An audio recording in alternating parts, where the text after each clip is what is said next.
மடியில் ஒரு பயணம். மினி சிவனொளி பாத மலையும் சாகசங்களையும் பார்க்கலாமா வாங்க. எளிமையான மலையேற்றத்தை கொண்ட எல்லா சுற்றுலா தலத்தை பற்றி பார்க்கலாமா வாங்க. இலங்கையின் மலையக அழகையும் முழுமையாக கண்டு ரசிக்கக்கூடிய விரும்பக்கூடிய ஒவ்வொரு சுற்றுலா பயணியும் தவறவிடக்கூடாத ஒரு அற்புதமான இடம்தான் எல்லாம்.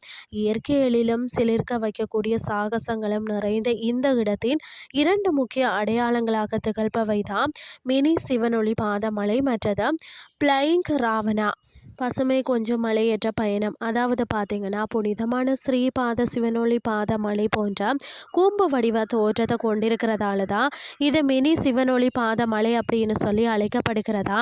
இதன் உச்சியை அடைவதற்கான பயணம் மிகவும் எளிதானது மற்றது ரம்மியமானது. வழியங்கம் பறந்து விரிந்த பசுமையான தேயிலை தோட்டங்கள், வீசும் குளிர்ந்த காற்று, பறவைகளின் ஒலிகள் என இயற்கையின் மடியில் நடப்பது போன்ற உணர்வை தருகிறது.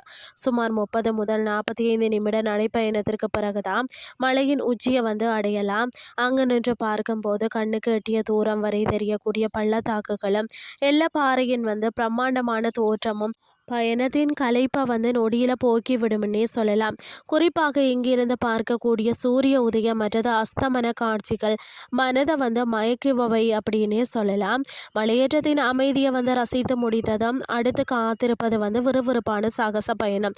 மினி சிவனொளி பாத மலையில் அடிவார பகுதியில் அமைந்திருக்கக்கூடிய பிளைங் ராவணா சாகச பூங்கா பார்த்தீங்கன்னா சுற்றுலா பயணிகளுக்கு சிறந்த விருந்தாக அமைகிறதா.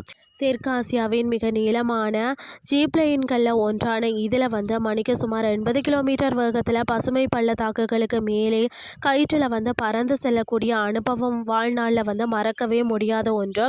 இது தவிர ஏடிவி பைக் சாகச பயணம், கயிற்றில் மலை இறங்குதல், அதாவது வில் வித்தை மற்றது பிரம்மாண்ட ஊஞ்சல் போன்ற பல சாகச விளையாட்டுகளும் இங்கே இருக்கிறது.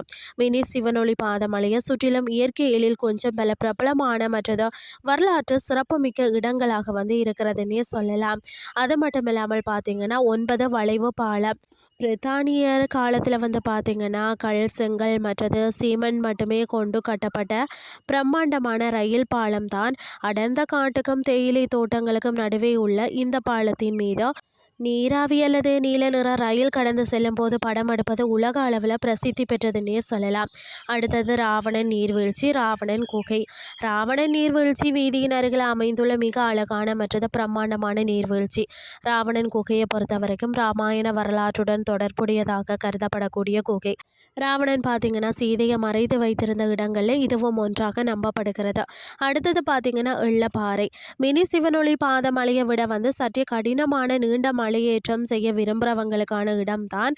காடுகள் மற்றது ரயில் பாதையை கடந்து இதன் உச்சியை அடைந்தால் ஒட்டுமொத்த எல்லா பகுதியில் வான்வழி பார்வைகளையும் காணலாம். இயற்கை எழிலும் நவீன சாகசமும் கைகோர்க்கும் மினி சிவனொளி பாதமலையும் அதை சுற்றி இருக்கக்கூடிய பகுதிகளையும் பிளைங் ராவணாவும் இலங்கையின் சுற்றுலா மகுடத்தில் வீட்டிற்கும் மிளிரும் மணிகள் என்பதில் மாற்று கருத்து இல்லை.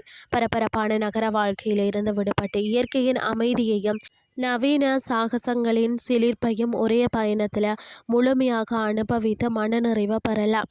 இன்றைய கிறிஸ்டி உங்களுக்கு பிரயோசனமாக அமைஞ்சிருக்கும்னு சொல்லி நானும் நம்புகிறேன். இதே மாதிரி மற்றும் ஒரு கிறிஸ்டின் வேலைக்கு உங்களை சந்திக்கிறேன். நன்றி.